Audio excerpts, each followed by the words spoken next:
Nah, hari ini kita akan bicara mengenai the problem of injustice. Kita akan bicara tentang ketidakadilan dan juga kita akan bicara mengenai politik. Nah, ini bukan saya yang bicara, tetapi ini adalah teks kita yang berbicara. Apalagi tahun depan Indonesia juga akan mengadakan pemilu, pesta demokrasi, dan juga bahkan negara-negara lain juga tahun depan, bahkan Amerika juga akan melakukan pemilu saudara tahun depan. Nah, ini kita akan membicarakan the problem of injustice dan bagaimana cara Injil dan perspektif Injil, sudut pandang Injil mengatasi bagaimana kita menghadapi ketidakadilan tersebut. Nah, nats kita hari ini adalah Pengkhotbah 3 ayat 16 sampai pasal 4 ayat 1 sampai 3. Nah, kita akan baca sama-sama yang putih, ya saudara dan saya baca yang putih, kemudian saya akan bacakan yang ungu, kita akan memulainya. Pengkhotbah 3 ayat 16, 1, 2, 3. Ada lagi yang kulihat di bawah matahari di tempat pengadilan. Di situ pun terdapat ketidakadilan dan di tempat keadilan di situ pun terdapat ketidakadilan. Berkatalah aku dalam hati, Allah akan mengadili baik orang yang benar maupun yang tidak adil. Karena untuk segala hal dan segala pekerjaan ada waktunya. 18 saudara, tentang anak-anak manusia aku berkata dalam hati, Allah hendak menguji mereka dan memperlihatkan kepada mereka bahwa mereka hanyalah binatang. Wow, coba saudara dengarkan itu. Ayat 19, karena nasib manusia adalah sama dengan nasib binatang. Nasib yang sama menimpa mereka sebagaimana yang satu mati, demikian juga yang lain. Kedua-duanya mempunyai nafas yang sama dan manusia tak mempunyai kelebihan atas binatang. Karena segala sesuatu adalah sia-sia. Ayat 20, kedua-duanya menuju suatu tempat, kedua-duanya terjadi dari debu dan kedua-duanya kembali kepada debu. Siapakah yang mengetahui apakah nafas manusia naik ke atas dan nafas binatang turun ke bawah bumi? Ayat 22, aku melihat bahwa tidak ada yang lebih baik bagi manusia daripada bergembira dalam pekerjaannya. Sebab itu adalah bahagiannya. Karena siapa akan memperlihatkan kepadanya apa yang akan terjadi sesudah dia. Nah, kita akan lompat, kita akan masuk ke dalam Pasal 4 ayat 1, kita baca sama-sama. 1, 2, 3. Lagi aku melihat segala penindasan yang terjadi di bawah matahari. Dan lihatlah air mata orang-orang yang ditindas. Dan tak ada yang menghibur mereka. Karena di pihak orang-orang yang menindas ada kekuasaan. Oleh sebab itu aku menganggap orang-orang mati yang sudah lama meninggal lebih bahagia daripada orang-orang hidup yang sekarang masih hidup. Ayat 3. Tetapi yang lebih bahagia daripada kedua-duanya itu kuanggap orang yang belum ada, yang belum melihat perbuatan jahat yang terjadi di bawah matahari. Berbahagialah orang yang mendengar firman Tuhan, memelihara dalam hatinya dan melakukan dalam hidupnya. Nah, hari ini kita bicara tentang the problem of injustice. Saudara, saat kita menonton berita, kita dapat melihat ada banyak sekali ketidakadilan yang terjadi di dunia. Bukan hanya di Indonesia, bukan hanya di Surabaya, tetapi di seluruh dunia. Kita hidup di dalam dunia yang penuh dengan ketidakadilan, yang penuh dengan kecemasan bagaimana yang lemah itu ditindas, dilecehkan. Bagaimana yang miskin dimanfaatkan dan dieksploitasi. Dan ternyata pengamatan ini sudah dilakukan oleh Raja Salomo ribuan tahun yang lalu. Dan kita akan melihat bagaimana kita menyikapinya. Nah, poin saya ada 3. Yang pertama adalah mengobservasi masalah ketidakadilan. Kita akan lihat pasal 3 ayat 16 sampai 22. Kemudian kita akan melihat bagaimana masalah dari politik, para penegak hukum atau para penegak keadilan seharusnya. Bagaimana mereka pun gagal dan siklus politik itu pun juga sia-sia, yaitu pasal 4 ayat 1 sampai 3. Dan yang ketiga bagaimana Injil memberi solusi dan menjawab masalah ketidakadilan. Nah, kita akan mulai yang pertama, mengobservasi masalah ketidakadilan. Yang siap belajar katakan yes. Amin, puji Tuhan. Nah, kalau saudara perhatikan, mungkin saudara adalah orang-orang yang mengalami korban ketidakadilan. Itulah sebabnya banyak orang dalam konseling saya, di dalam pembicaraan saya dengan banyak orang, mereka mengalami yang namanya pesimis. Mereka mengalami kecewa, trauma, dendam, sakit hati. Karena apa? Karena diperlakukan tidak adil. Mungkin karena suku mereka. Mungkin karena agama mereka. Mungkin karena ras mereka. Kalau saudara lihat begitu banyak film-film yang meng-highlight cerita beda suku berusaha menjalin cinta. Bagaimana beda sosial, kasta berusaha menjalin cinta. Dan itulah sebabnya ada yang broken hearted. Mungkin pesimis, mungkin trauma. Karena seringkali terjadi ketidakadilan antar golongan. Golongan ekonomi, golongan suku dan yang lain. Tetapi yang pasti begini, kita tidak bisa luput dari ketidakadilan. Karena kita hidup di dalam dunia. Kita yang di Indonesia sering mendengar bahwa penegak hukum tidak pernah bertindak adil. Saya kasih contoh, saat terjadi tabrakan antara kendaraan roda 2 dan roda 4, bisa dipastikan tanpa penyelidikan, kalau ada kecelakaan, yang disalahkan pasti kendaraan roda 4. Nah, ya, kenapa kok bisa begitu? Tidak adil seakan-akan. Saudara sudah tenang-tenang lagi ngantri dengan kendaraan saudara, tiba-tiba ada orang yang nyelonong dan memotong saudara. Ya kan saudara? Tidak adil. Saudara bisa klakson, saudara bisa teriak-teriak, tapi tetap saja akan ada orang yang seperti itu. Kita juga sering mendengar bahwa percuma kita melaporkan tindak kriminalitas kepada para penegak hukum. Kita justru akan kehilangan biaya lebih besar. Karena untuk melakukan investigasi saja perlu biaya. Nah, saudara bisa melihat lebih banyak biaya keluar untuk menindak semua orang yang mengalami ketidakadilan tersebut. Menindak ketidakadilan tersebut. Nah, sebenarnya keadaan ini bukan suatu hal yang baru. Kitab Yesaya sepakat dengan Raja Salomo. Kitab Yesaya 1 ayat 23 kita baca sama-sama ya. 1, 2, 3. Para pemimpinmu adalah pemberontak dan bersekongkol dengan apa? Pencuri. Semuanya suka apa? Menerima suap dan mengejar sogok. Oh, ternyata ini bukan hal yang baru. Jadi saudara, kita harus melihat, ini poin yang 1A, bahwa suatu realita mengenai dunia yang sudah jatuh dalam dosa, kita berada di dunia dengan berbagai ketidakadilan yang diperlihatkan di semua ruang kehidupan. Bahkan di dalam keluarga pun saudara bisa diperlakukan tidak adil karena engkau dibandingkan dengan kakakmu, dibandingkan dengan adikmu, dibandingkan oleh mertuamu. Saling menantu pun bisa dibandingkan. Saudara, kita ada di dalam dunia yang mengalami ketidakadilan. Itulah sebabnya di Pengkhotbah 3 ayat 16 dikatakan apa? Ada lagi yang kulihat di bawah matahari, di tempat pengadilan. Bahasa aslinya in the place of righteousness. Di situ pun terdapat ketidakadilan. Bayangkan saudara. Bahkan di tempat pengadilan bahasa aslinya bicara di tempat kebenaran. Di tempat semestinya ada kebenaran dan kebenaran ditegakkan. Di situ ada ketidakadilan. Saudara, mungkin sering kita mendengar istilah yang lucu yang selaras dengan bunyi ayat ini adalah hukum bisa diputar balikkan. Hukum bukan membela yang benar tetapi membela yang bayar. Ya saudara, ini yang sering terjadi. Karena siapa yang bayar akhirnya dia yang menang. Sehingga hukum atau keadilan itu sudah diputar balikkan tergantung siapa yang bayar. Itulah sebabnya kita semua manusia menderita atas kenyataan akan ketidakadilan di dalam kehidupan ini. Nah saudara, coba perhatikan anak-anak kecil aja, kalau dari kecil waktu mereka mainan, tiba-tiba mainan mereka dirampas. Mereka akan merasakan ketidakadilan, dia marah, and dia bilang apa? That's not fair, gitu kan saudara ya. Terus mereka akan lari ke mamanya, papanya, that's not fair daddy. Papanya bilang, life is not fair, gitu kan saudara ya. Tapi begitu papanya dizolimi, that's not fair, gitu ya saudara ya. Nasihat yang diberikan papanya dan mamanya juga tidak bisa diaplikasikan dalam hidup papa mamanya. Jadi kalau saudara perhatikan, sebenarnya kenapa kok kita ingin menegakkan keadilan? Kenapa waktu kita dizolimi, waktu kita diperlakukan tidak adil, selalu marah? Minggu lalu kita udah bahas bahwa di dalam lubuk hati yang terdalam, manusia selalu mendambakan keadilan, keharmonisan, kedamaian, keutuhan.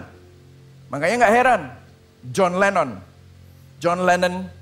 The Beatles, dia menciptakan lagu Imagine no possession, I wonder if you can, no need for greed or hunger, a brotherhood of man. Imagine all the people sharing all the world. Gitu. Ini bicara tentang apa? Aduh, kalau nggak ada harta, nggak ada kekuasaan, kita ini semua bisa harmoni. Makanya dia bilang nggak ada heaven, nggak ada hell ya. Saudara, ini sebenarnya adalah dambaan manusia bahwa mereka tuh ingin hidup damai. Ingin hidup tidak ada yang tidak adil. Ternyata bukan John Lennon aja, ada John yang lain namanya John Mayer. Dia juga nyanyi. Waiting for a change, waiting for the world to change. It's not that we don't care, bukan hanya kami tidak peduli. We just know that the fight ain't fair. Kami hanya tahu bahwa peperangan ini nggak adil. So we keep on waiting for the world to change. Kita ini nunggu kapan dunia ini berubah.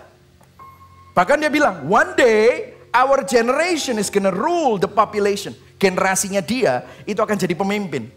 So we keep on waiting for the world to change. Kita hoping, kita nunggu kapan dunia ini akan berubah. Kita nunggu dunia ini berubah supaya ada keadilan. Bahkan kalau saudara lihat bangsa Indonesia pun keadilan sosial untuk seluruh rakyat Indonesia. Kita meneriakkan dalam hati kapan keadilan akan ditegakkan. Kapan orang-orang yang menindas dan berlaku tidak adil akan dihakimi dan dihukum. Disinilah Salomo menjawab dengan suatu statement mengenai konteks Tuhan bagi dunia yang sudah jatuh dalam dosa. Di ayat 17. Berkatalah aku dalam hati, Allah akan mengadili baik orang yang benar maupun yang tidak adil, karena untuk segala hal dan segala pekerjaan ada waktunya. Inilah poin 1B. Tuhan akan menegakkan keadilannya dan meminta pertanggungjawaban atau menghakimi semua orang atas ketidakadilan yang terjadi. Pertanyaannya kan begini, kapan? Kapan Tuhan? Mungkin saudara saat ini yang kecewa, sakit hati dalam hatimu ya. Ini saya Surabayaan kontekstualisasi ya. Saudara kita ini seringkali gitu, tak doa no kon yo. Mate gitu misalnya saudara. Ini pendeta yang ngomong ya. Kenapa? Mungkin saudara nggak ngomong, tapi dalam hati saudara pasti ngomong gitu kan? Ya toh.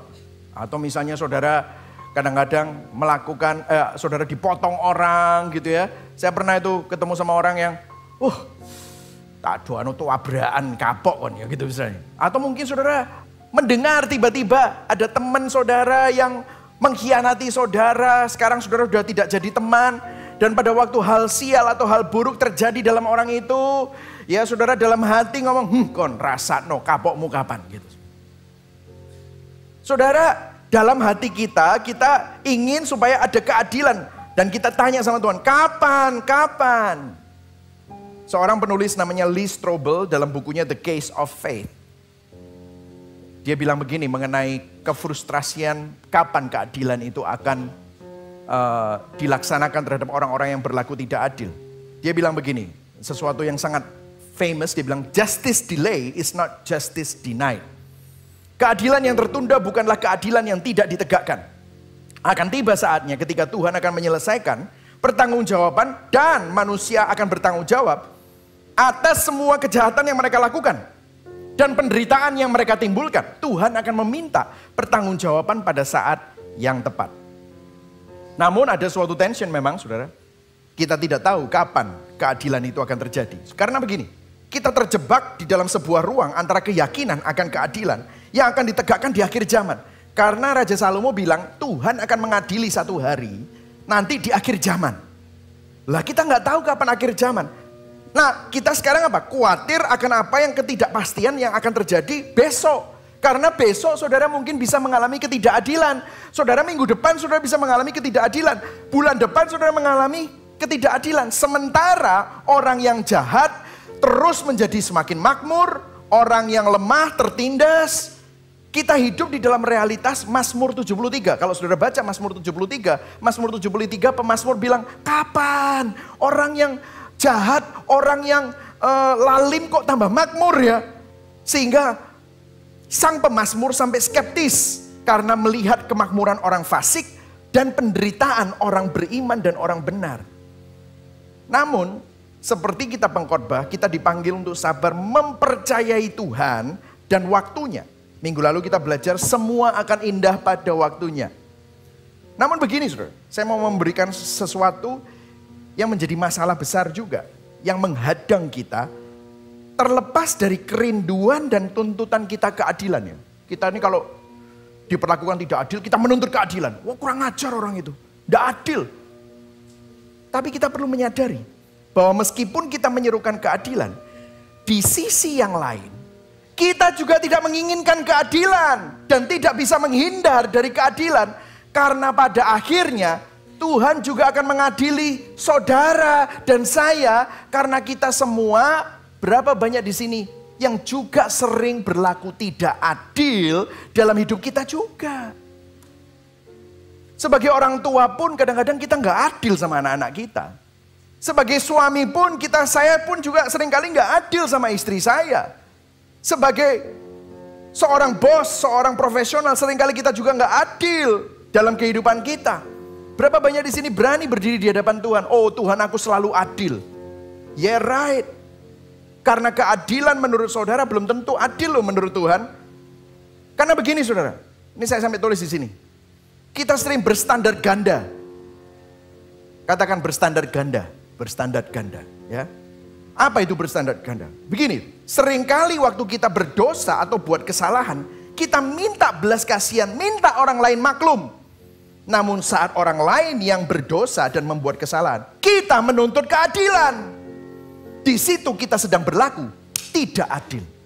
Waktu kita nyumpahin orang, tak doa no ya. Berapa kali orang lain juga mendoakan itu kepada kita. Karena kita bisa saja menyakiti orang lain tanpa kita ketahui. Itulah sebabnya semua ketidakadilan ini seperti jebakan yang ada di bawah matahari. Itu yang Salomo mau katakan. Saudara, Yesus bahkan membicarakan konsep ini di Matius 18. Bagaimana ada seorang, dia memberikan perumpamaan, bagaimana ada seorang hamba yang hutang sama raja 10.000 talenta. Dan raja bilang, orang ini gak bisa bayar, maka kita jual aja istri anak-anaknya dan hamba ini sebagai budak untuk membayar lunas hutangnya. Maka hamba ini bersujud, menyembah, meminta belas kasihan kepada raja. Raja sabar, aku akan bayar hutang, kasih aku waktu lagi. Maka dikatakan raja itu tergerak oleh belas kasihan. Bahkan raja itu tidak menuntut lagi untuk sang hamba itu tidak membayar hutangnya. Malah hutangnya diampuni, tidak perlu lagi bayar hutang. Tapi baru saja sang hamba itu keluar dari istana raja, dia ketemu dengan hamba lainnya yang hutang sama dia 100 dinar. Saudara tahu 1 talenta itu 1.000 dinar. Ini dia utangnya 10.000 talenta. Hamba temannya ini 100 dinar hutangnya sama dia. Kemudian begitu melihat hamba itu, langsung sama dia dicekek, ditagih hutangnya. Maka hamba ini bersujud, minta tolong, memohon. Tapi sang hamba yang baru saja diampuni, menjebloskan teman hamba ini ke dalam penjara. Raja ini marah. Dibilang, dia adalah hamba yang jahat. Mengapa? Karena dia berstandar ganda. Coba perhatikan saudara, seringkali kita ini seperti ini saudara. Kalau kita salah, kita minta orang maklum, tolong dimengerti. Begitu orang lain salah sama kita, kita tuntut keadilan. Kita berstandar ganda. Nah, ada hal menarik yang Salomo katakan mengenai ketidakadilan di ayat 18. Dikatakan, Pengkhotbah 3 ayat 18. Baca sama-sama ya. 1, 2, 3. Tentang anak-anak manusia aku berkata dalam hati, Allah hendak apa? Menguji mereka dan memperlihatkan kepada mereka bahwa mereka hanyalah binatang. Wow. Melalui ketidakadilan, dengarkan artinya begini. Allah hendak menguji dan memperlihatkan kepada manusia bahwa mereka hanyalah binatang. Apa maksudnya? Nah, kita highlight dulu kata menguji. Itu testing. Bahasa aslinya adalah to expose. Pertanyaannya adalah, ketidakadilan atau injustice itu mengekspos apa? Nah, untuk menjawab, mari kita melihat ayat berikutnya. Nah, saya ingin memberikan disclaimer. Waktu saudara baca ayat berikutnya, ini bukan berarti ini adalah preskriptif. Jadi gini, ini puisi. Jadi ini bukan ayat yang menjadi perintah. Kayak minggu lalu, ada waktunya membunuh, ada waktunya membenci. Bukan berarti saudara boleh membunuh dan boleh membenci. Ini adalah puisi. Puisi ini deskriptif dan bukan preskriptif. Artinya observatif bukan instruktif ya. Salomo tidak sedang berbicara waktu kita baca ayat selanjutnya ini tentang teologi kehidupan setelah kematian di sini. Karena Salomo sebenarnya percaya akan kehidupan setelah kematian. Buktinya dia menulis di ayat sebelumnya, Tuhan memberi kekekalan di dalam hati manusia. Artinya dia tahu bahwa manusia itu tidak cuma hanya hidup di bumi. Namun Salomo mengamati bahwa nasib manusia memiliki kesamaan dengan nasib binatang. Nah, coba kita lihat ayat berikutnya. Dikatakan, nasib manusia adalah sama dengan nasib binatang. Nasib yang sama menimpa mereka. Binatang mati, manusia juga mati. Dua-duanya punya nafas dan manusia tidak mempunyai kelebihan atas binatang karena segala sesuatu adalah sia-sia. Kalau saya bisa, mestinya ada gambar ya, itu lobang. Saudara mau bisa naik Lamborghini, bisa naik Ferrari, rumahnya bisa kayak istana.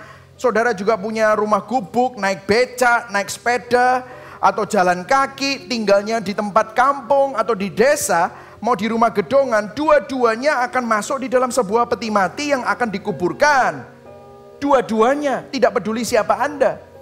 Mau dikasih patwal atau cuman hanya digotong, semuanya akan jadi debu. Itulah sebabnya ayat 20, baca sama-sama. 1, 2, 3.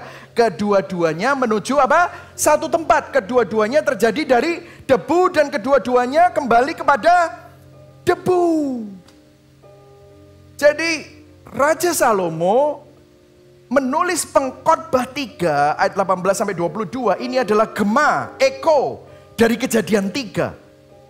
Kejadian 3, Torah, kitab Musa, mengenai kejatuhan manusia di dalam dosa, ada kata-kata anak-anak manusia, nasibnya seperti binatang, kedua-duanya kembali kepada debu. Itu yang mau disampaikan oleh Raja Salomo. Observasi ini menunjukkan bahwa di luar konteks Tuhan, nasib manusia tidak lebih daripada binatang. Segala sesuatu berakhir pada kesia-siaan.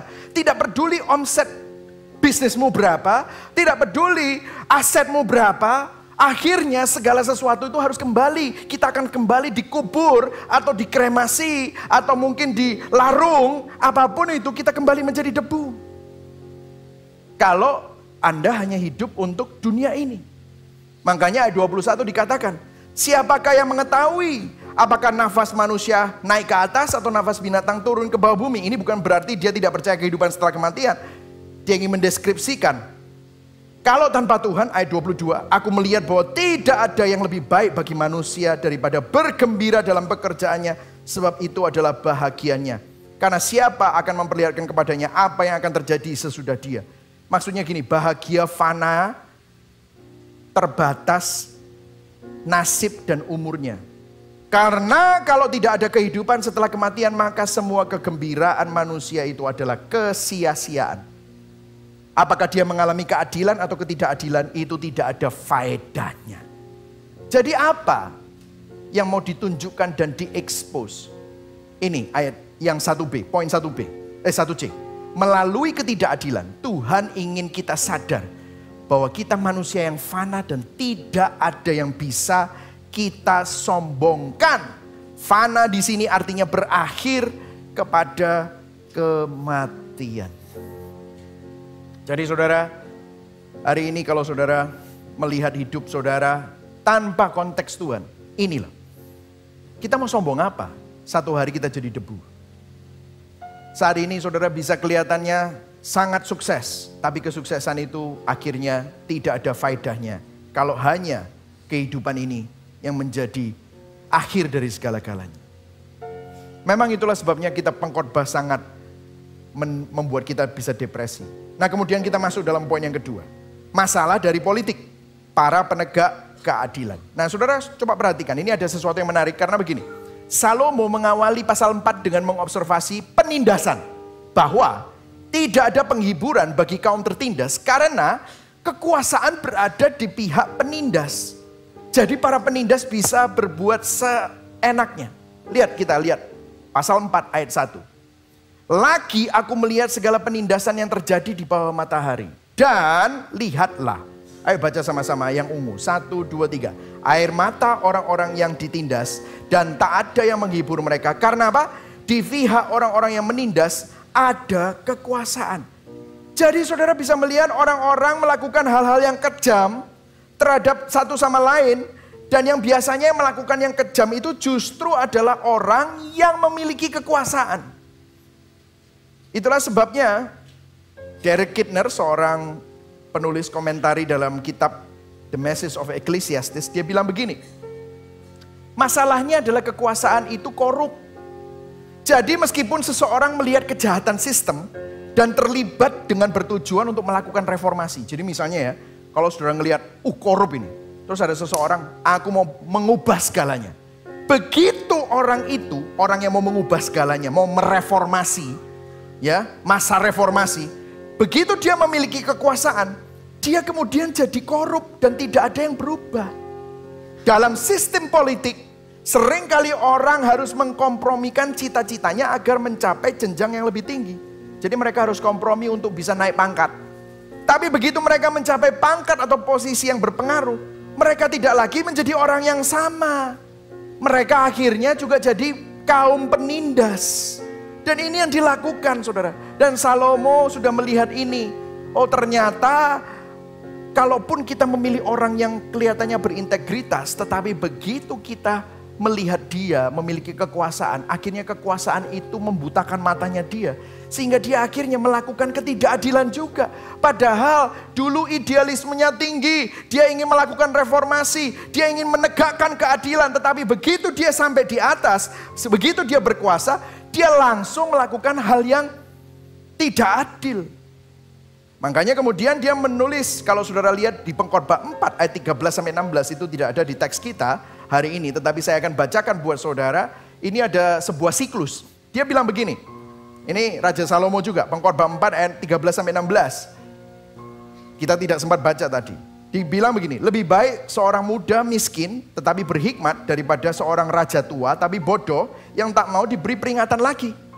Karena dari penjara orang muda itu keluar menjadi raja. Biarpun ia dilahirkan miskin semasa pemerintahan orang yang tua itu. Aku melihat semua orang yang hidup di bawah matahari berjalan bersama-sama dengan orang muda tadi. Yang akan menjadi pengganti raja itu. Terus dia bilang gini 16. Tiada habis-habisnya rakyat yang dipimpinnya. Namun orang yang datang kemudian tidak menyukai dia.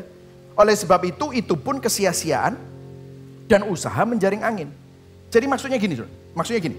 Di sini si pengkhotbah Raja Salomo mendeskripsikan tentang raja tua yang sudah tidak fleksibel dan lupa bagaimana rasanya menjadi muda, idealis, berapi-api, ingin membuat perubahan. Nanti satu hari raja tua itu turun kekuasaan, maka sang pemudalah yang akan menjadi raja. Namun saat sang pemuda itu jadi raja dan mencicipi kekuasaan, akhirnya dia jadi seperti raja tua tadi. Jadi infleksibel juga. Kemudian muncullah pemuda lain yang menggantikan. Karena apa? Pemuda lain ini punya aspirasi, mau jadi politik juga. Akhirnya apa? Siklus ini gak habis-habis. Yang berkuasa sudah kehilangan koneksi dengan rakyat. Ada orang muda nanti akan jadi reformator. Tapi begitu dia masuk kekuasaan, dia jadi seperti yang sebelumnya. Sehingga muncul lagi. Akhirnya siklus ini, Raja Salomo bilang, siklus ini gak berhenti. Seorang teolog reform namanya Alistair Begg di dalam khotbah All Those Lonely People, dia bilang gini, masa rakyat berubah-ubah, berpindah-pindah dari satu politisi ke politisi yang lain. Betapa baiknya seorang politikus tidak ada yang abadi. Seorang pemuda mungkin naik pangkat dan berbuat baik tetapi menjadi tidak fleksibel seperti raja tua dan kehilangan hati rakyatnya. Tidak ada perubahan yang bertahan lama di bidang politik. Mereka memecat pemimpin politik sebelumnya. Dan mereka akan memecat Anda. Dan bahkan kalau dia teruskan, ini ada terusannya. Winston Churchill, seorang Perdana Menteri Inggris yang menang Perang Dunia Kedua, itu dipecat oleh rakyatnya sendiri. Karena dulu dia pahlawan, tetapi pada waktu dia sudah ada di dalam kekuasaan, dia lupa akan kenapa dia ada di tempat kekuasaan. Nah saudara bisa lihat ya, ini sudah dieksplorasi oleh Raja Salomo.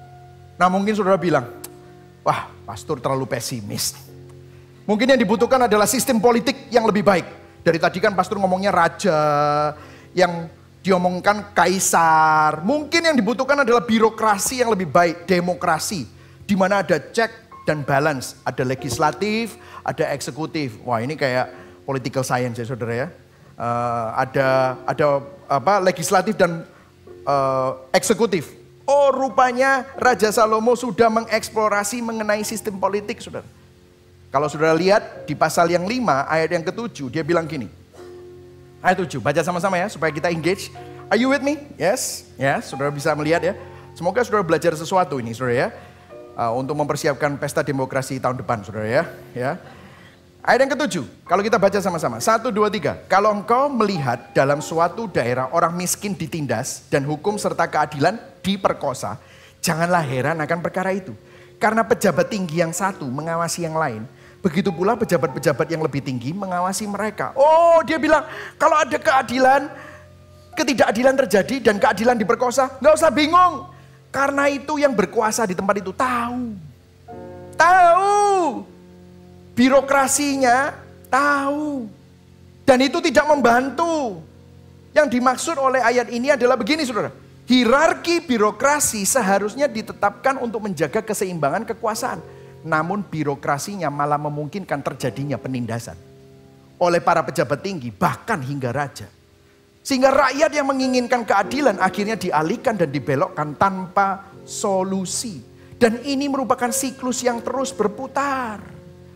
Saya ngomong gini bukan untuk memulai sebuah revolusi ya saudara ya. Tetapi ingin menunjukkan realita ketidakadilan yang terjadi di dalam dunia. Dwayne Garrett dalam komentari kitab Pengkhotbah berkata mengenai ayat ini. Idenya adalah para pejabat pemerintah saling melindungi. Sehingga memberantas korupsi adalah hal yang mustahil. Kronisme dan nepotisme adalah akibat politik yang tak terelakkan. Saudara tahu kronisme? Kronisme ini adalah mengangkat teman-teman sendiri sebagai oknum atau antek sebagai bagian dari birokrasi dan politik. Nepotisme adalah anggota keluarga yang diangkat sebagai bagian dari politik. Untuk memperjuangkan keuntungan pribadi atau golongan mereka sendiri. Makanya Bung Hatta pernah bilang, tidak ada kawan abadi, tidak ada lawan abadi. Yang ada hanyalah kepentingan abadi. Tidak pernah ada kawan dan lawan. Jadi gini saudara. Saudara sekarang menaruh imanmu di mana? Duit. Well, tunggu aja. Akan ada orang yang duitnya lebih banyak. Dan ketidakadilan akan terjadi atas dirimu. Saudara menaruh imanmu di mana? Oh, aku punya backingan. Oh, tunggu aja. Akan ada orang yang backingannya lebih tinggi dari Anda. Karena backingannya dia akan membuat ketidakadilan dalam dirimu. Karena temanku ada, aku punya teman, aku punya koneksi. Oh, tunggu aja. Akan ada orang yang koneksinya lebih tinggi dari kamu. Sehingga kamu akhirnya menaruh imanmu ke sana, maka kamu akan mengalami ketidakadilan. Jadi begini, 2B. Orang-orang yang dipilih untuk menegakkan keadilan, memperbaiki keadaan dan mengesahkan undang-undang untuk melindungi mereka yang tertindas adalah mereka yang pada akhirnya melakukan penindasan. Sehingga para penindas dapat berbuat sesukanya. Mungkin Anda kurang setuju. Ada loh Pak, orang-orang yang bisa menegakkan keadilan dan memperbaiki keadaan dan melindungi mereka yang tertindas. Iya ada. Tapi maksud dari ayat-ayat dari Raja Salomo, Derek Kidner berkata melalui komentarinya, dia bilang benar, orang bisa membantu mereka yang tertindas. Namun maksud Salomo adalah tidak ada keuntungan secara nyata. Anda tidak bisa mengakhiri penindasan secara menyeluruh. Anda mungkin bekerja sangat keras mengakhiri penindasan di satu sudut dunia, mungkin di RT-mu, di RW-mu, atau di kelurahan. Namun dan melihat tingkat keberhasilan. Namun penindasan akan muncul kembali di tempat lain. Penindasan akan muncul di provinsi lain.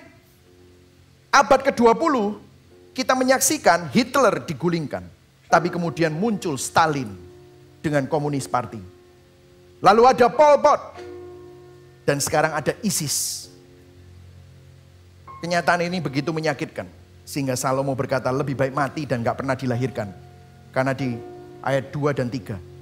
Aku menganggap orang-orang mati yang sudah lama meninggal lebih bahagia. Bayangkan saudara. Karena terjadi begitu banyak penindasan dan ketidakadilan dalam hidup ini. Raja Salomo mengambil kesimpulan yang berbahagia adalah orang mati. Dan yang paling berbahagia adalah orang yang belum pernah dilahirkan. Bayangkan saudara. Ini adalah suatu kesia-siaan. Gimana? Sudah siap pemilu? Ya, kita melakukan tugas kita dan kita melakukan kewajiban kita. Tetapi jangan taruh imanmu di sana. Karena itulah sebabnya Seperti Sadrah, Mesak, dan Abednego. Kalau Tuhan mau menolong, maka Tuhan bisa menolong. Tetapi kalaupun Tuhan tidak menolong, kami tahu bahwa kami tetap berdiri di bawah otoritas dari Tuhan. Tuhan kita adalah Tuhan yang berdaulat. Siapapun raja, siapapun presiden, siapapun perdana menterinya, Tuhan tetap berdaulat. Yang setuju katakan amin. Nah, coba saudara lihat, kenapa kok Raja Salomo ini melihat seperti ini semua?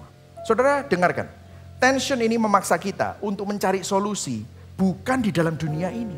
Justru kita harus cari solusi keluar dari bawah matahari. Yang setuju katakan amin. Karena under the sun, kefrustrasian ini pasti akan terus terjadi. Siklus ini gak akan habis-habis. Makanya saudara kita perlu berhenti menaruh iman kita di tempat yang fana, di tempat-tempat yang salah, di tempat-tempat yang ada di bawah matahari. Itu yang dimaksudkan oleh Salomo. Kita gak bisa menaruh itu semua. Makanya Raja Salomo bilang, takutlah akan Tuhan, ingatlah akan penciptamu. Karena kalau kamu lupa akan hal itu, maka semua usahamu itu seperti menjaring angin. Tension ini memaksa kita untuk mencari solusi keluar dari bawah matahari. Kita masuk dalam poin yang ketiga, kita hampir selesai. Nah saudara, kalau kita lihat ya, kenapa kok kita itu mendambakan pemimpin politik yang adil? Mampu memperbaiki semua kesengsaraan dan ketidakadilan yang kita alami. Kenapa? Dengarkan saudara. Dambaan kita itu kerinduan akan raja yang lebih baik dan raja yang adil sempurna. Karena dambaan ini adalah dambaan bahwa satu hari kita akan melihat Yesus Kristus sebagai raja. Yang setuju katakan amin. Tidak bisa melihat sampai ke depan. Tapi dia melihat ada bayangan. Makanya dia cuma bilang hanya Tuhan yang mengadili. Ingatlah akan Tuhan. Tetapi apa yang terjadi? Rasul Yohanes mendapatkan visi. Revelation, wahyu.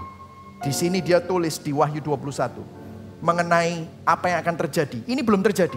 Ini merupakan dambaan kita semua. Dan saya akan mulai dari sini. Saya akan bawa kepada saudara Gospel Connection. Aku melihat kota yang kudus. Yerusalem yang baru. Turun dari surga. Dari Allah yang berhias bagaikan pengantin perempuan. Yang berdandan untuk suaminya. Ayat 3. Lalu aku mendengar suara nyaring dari tahta itu berkata. Lihatlah, kemah Allah ada di tengah-tengah manusia. Dan ia diam bersama-sama dengan mereka. Mereka menjadi umatnya dan ia akan menjadi Allah mereka. Lihat ayat 4. Baca pelan-pelan. 1, 2, 3. Dan ia akan menghapus segala air mata dari mata mereka. Dan maut tidak akan ada lagi. Tidak akan ada lagi apa? Perkabungan. Atau apa? Ratap tangis. Atau apa? Duka cita. Sebab segala sesuatu yang lama itu telah berlalu. Dan ini ayat 5 nubuatan. Ia yang duduk di atas tahta itu berkata, lihatlah, aku menjadikan segala sesuatu apa? Baru. Dan firman-Nya, tuliskanlah karena segala perkataan ini adalah tepat dan benar. Loh, bukannya Raja Salomo bilang, gak ada yang baru di bawah matahari. Raja Salomo bilang gitu, gak ada yang baru di bawah matahari. Tetapi dikatakan, lihat, akan ada sesuatu yang baru. Di mana Yesus akan menghapus segala air mata. Maut gak ada lagi, kita gak perlu menangis lagi akan kematian. Gak ada lagi perkabungan. Gak ada ratap tangis karena ketidakadilan. Gak ada duka cita karena penindasan. Segala sesuatu yang lama itu telah berlalu. Saudara dengar, di kerajaan ini tidak ada ketimpangan. Di kerajaan ini tidak ada penindasan. Gak ada yang kaya, gak ada yang miskin, gak ada yang budak, gak ada yang merdeka. Mereka duduk bersama di meja. Tidak ada orang punya sosial status berbeda, mereka sama. Saudara tahu, benihnya sekarang sudah ada. Di mana itu? Di gereja. Coba lihat sekelilingmu. Tidak ada orang Cina, nggak ada orang Jawa, nggak ada orang Batak, nggak ada orang Bugis, nggak ada orang Padang. Di hadapan Tuhan, kita semua di dalam Kristus. Di dalam gereja, di dalam komunitas Injil. Gak ada yang namanya kaya dan miskin. Karena di dalam Kristus kita semua yang miskin rohani diperkaya melalui Kristus. Inilah gereja. Memang di gereja belum sempurna. Masih ada saudara masuk ke dalam gereja. Oh, ini gerejanya orang kaya. Oh, ini gerejanya orang Batak. Oh, ini gerejanya orang Jawa. Oh ini gerejanya orang Chinese. Tetapi satu hari semua itu akan tidak ada lagi. Ini adalah gambaran gereja yang dipulihkan sempurna. Bersama Yesus Kristus sebagai sang mempelai, sang raja di langit baru, bumi baru. Saudara tahu bagaimana Yesus memulihkan ini? Saudara tahu Yesus adalah raja. Kalau saudara baca, di sini gospel connection-nya. Kalau saudara baca di kitab Yohanes 13 ayat 3-5. Sebelum Yesus diserahkan dan mati disalib. Sebelum Yesus ditangkap. Sebelum dia mengadakan perjamuan. Ayat 3 dikatakan, Yesus tahu bahwa Bapanya telah menyerahkan segala sesuatu kepadanya. Dan bahwa ia datang dari Allah dan kembali kepada Allah. Saudara tahu Bapaknya telah menyerahkan segala sesuatu. Kalau saudara baca komentari-komentari apa yang dikatakan segala sesuatu. Itu adalah otoritas kerajaan. Yesus itu raja. Tapi lihat apa yang dilakukan sang raja. Dia bukan nyuruh murid-muridnya. Dia bukan merintah murid-muridnya. Dia tidak menindas murid-muridnya. Dia tidak bosi. Ayat 4 baca. Lalu bangunlah Yesus. Setelah menerima otoritas kerajaan. Bangunlah Yesus. Menanggalkan jubahnya. Ia mengambil sehelai kain lenan, mengikatkan pada pinggangnya. Kemudian ia menuangkan air ke dalam sebuah basi. Kemudian dia mulai membasuh kaki murid-muridnya. Menyekanya dengan kain yang terikat di pinggangnya itu. Saudara, Yesus sebagai raja, tetapi dia bukan raja yang menyalahgunakan otoritasnya. Dia bukan raja yang bosi, dia bukan raja yang nyuruh-nyuruh orang, tetapi dia raja yang duduk dan melayani murid-muridnya. Apakah murid-muridnya layak? Tidak. Itulah sebabnya Yesus berkata, anak manusia datang bukan untuk dilayani, melainkan untuk melayani. Pertanyaannya, apakah Yesus mendapatkan medali apresiasi akan apa yang dilakukan? No. Apa yang Yesus dapatkan? Kalau saudara baca di Markus 15, 2 hari kemudian Yesus disalib. Yesus mendapatkan mahkota duri. Dia diejek. Dia raja. Tapi dicemooh sebagai orang raja orang Yahudi dengan cemoohan. Hari jam 9 ketika ia disalibkan. Dan alasan mengapa ia dihukum disebut pada tulisan yang terpasang di situ. Raja orang Yahudi. Bersama dengan dia disalibkan 2 orang penyamun. Seorang di sebelah kanannya dan seorang di sebelah kirinya.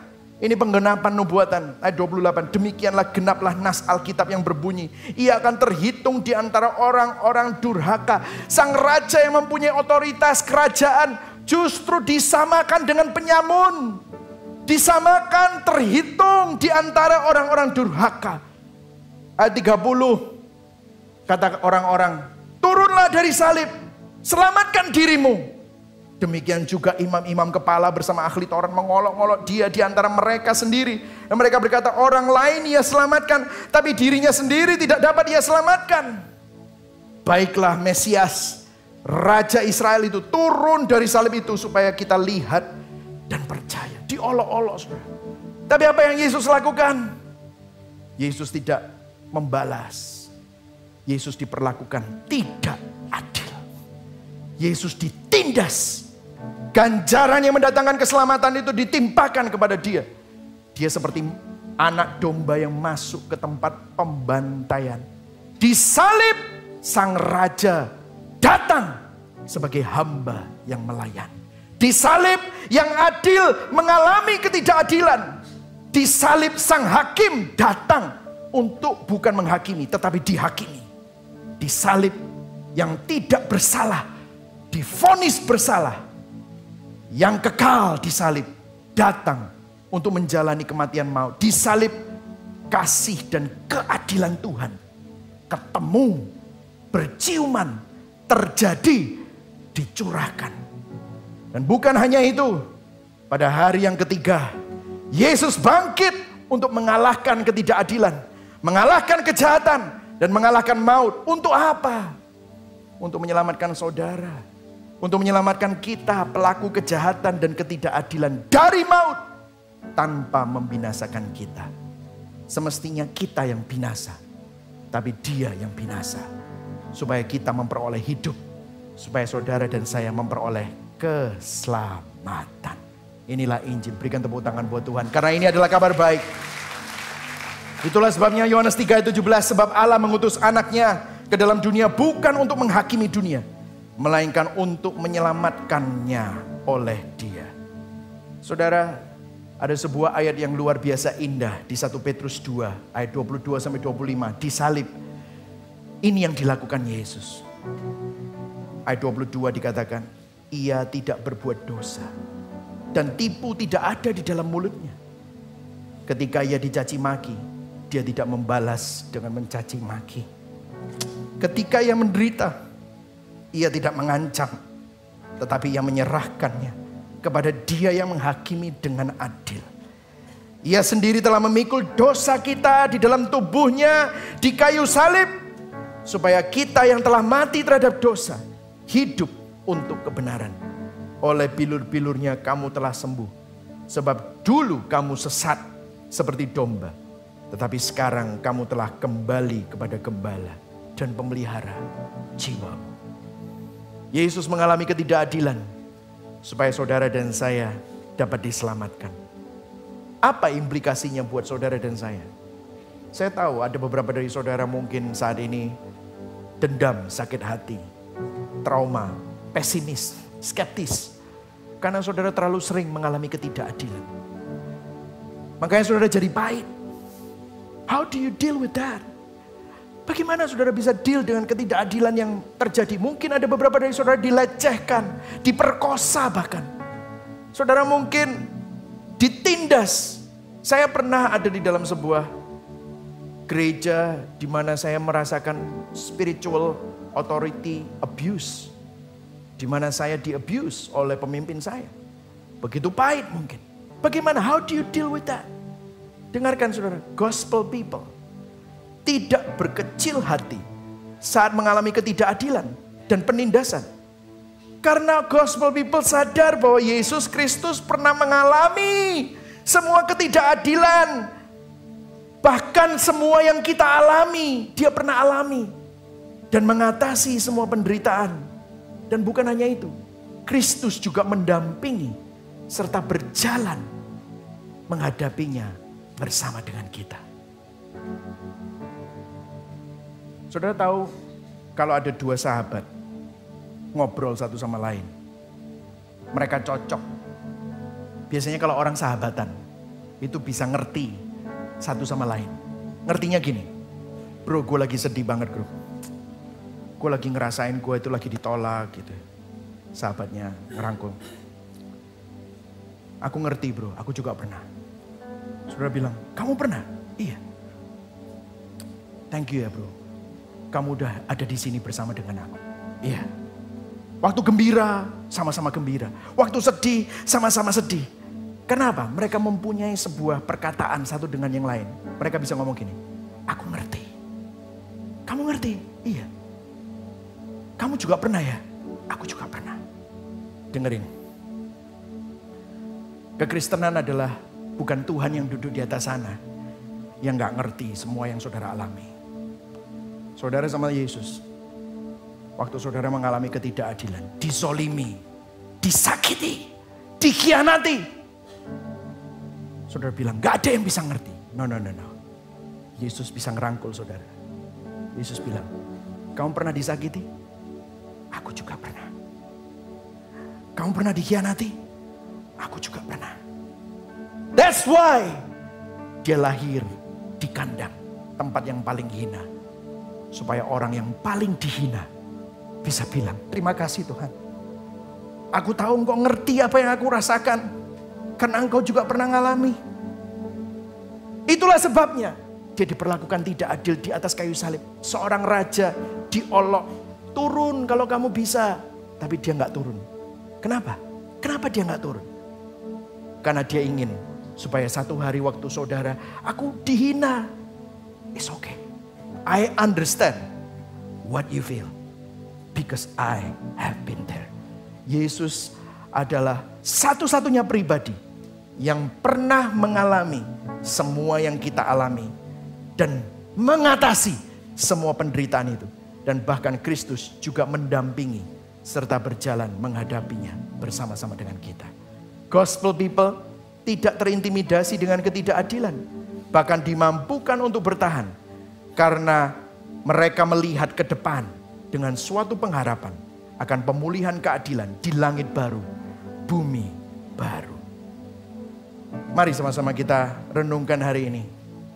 Pertanyaan reflektifnya, saat kita mengalami ketidakadilan, bagaimana reaksi kita? Marah? Sakit hati? Jangan-jangan, coba cek, apakah kita sendiri ternyata menjadi pelaku ketidakadilan? Coba periksa, seringkali kita berstandar ganda. Bagaimana kita sering menginginkan belas kasihan atas kesalahan kita, namun sering menuntut keadilan karena kesalahan orang lain. Kita harus bertobat. Kita perlu sadar. Jangan sampai kita jadi hamba. Kenapa kita dendam? Kenapa kita susah mengampuni? Orang yang dendam, susah mengampuni, orang yang pesimis adalah orang yang lupa bahwa dirinya juga adalah orang-orang yang diampuni dan menerima anugerah. Kalau saat ini Anda diberi otoritas, wewenang, kekuasaan, bagaimana kita menggunakan hal itu? Apakah untuk diri sendiri? Atau kita gunakan demi keadilan dan kemuliaan Tuhan? Bagaimana kita menjadi alat Tuhan bagi orang yang diperlakukan tidak adil di sekeliling kita? Gospel responnya, mari kita bertobat dari standar ganda. Amin saudara. Sering kita menuntut keadilan karena kecewa saat diperlakukan tidak adil. Sedangkan kita sendiri minta dimaklumi saat menjadi pelaku ketidakadilan. Hari ini pandang kepada Yesus yang sudah diperlakukan tidak adil demi kita menerima anugerah dan keselamatan melalui karya salibnya. Yang setuju katakan amin.